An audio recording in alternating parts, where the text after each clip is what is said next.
1000 logs. Wah. Ini Astroceria guys. Astroceria.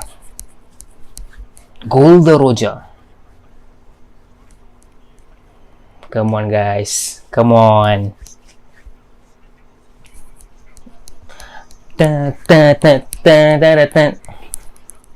Holy shit. Tengok. Resolution pun tak cukup besar. Oh, dia besarkan. Wah. Dia kena. Oh, dah besar bodoh. Tasi Hasume. Saya Shimoro. Saya Shigenuto no Sa. Oh my god. Let's go. Aku tak sabar nak tengok Shang macam mana kan. Oh, daripada kecil. Oh my god. What? Tengok. Mary dah tukar jadi Sunny.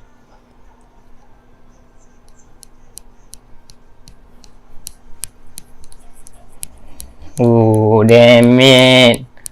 Itu sound no tarase.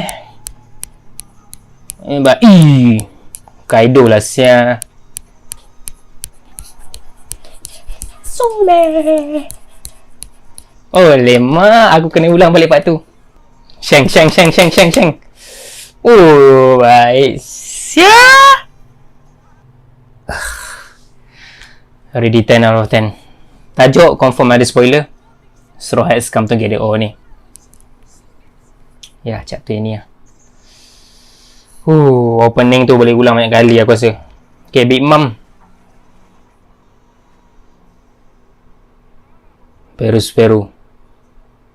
Guys, terima kasih tengok video ni dan support aku selama ni. Aku tahu tahun ni, tahun lepas aku memang semakin jarang ada dekat sini, dekat YouTube lagi-lagi buat video pasal One Piece semua.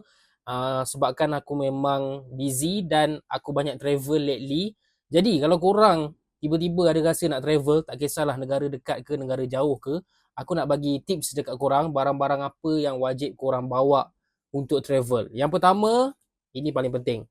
Okay, travel adapter. Kalau korang tak ada benda ni, payahlah nanti. Okay, kau bawa lah power bank ke, kamera ke, apa ke, phone ke, semua tak boleh charge kalau tak ada benda ni. Yang ini bagus sebab kita boleh guna dekat lebih 100 negara.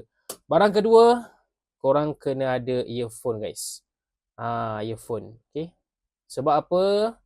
Nanti nak travel korang ada naik flight, mungkin naik public transport ke apa kan. Kalau korang solo travel lagilah penting. Earphone tak kisah pun pakai earphone apa, tapi kalau dapat earphone yang noise cancelling lagi bagus lah. And yang terakhir sekali, ini nampak je macam tak penting sangat, tapi ini penting lagi-lagi untuk orang perempuan.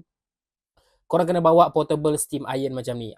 Sejak aku bawa benda ni, aku tak ada dah nak pergi kat hotel, nak tanya owner, ada ke tidak iron, ada ke tak iron. Tak payah tanya sebab aku sendiri dah bawa dan benda ni tak berat sangat dan tak makan ruang sangat pun. Dekat mana nak beli semua ni, korang boleh tekan link kat bawah. Aku dah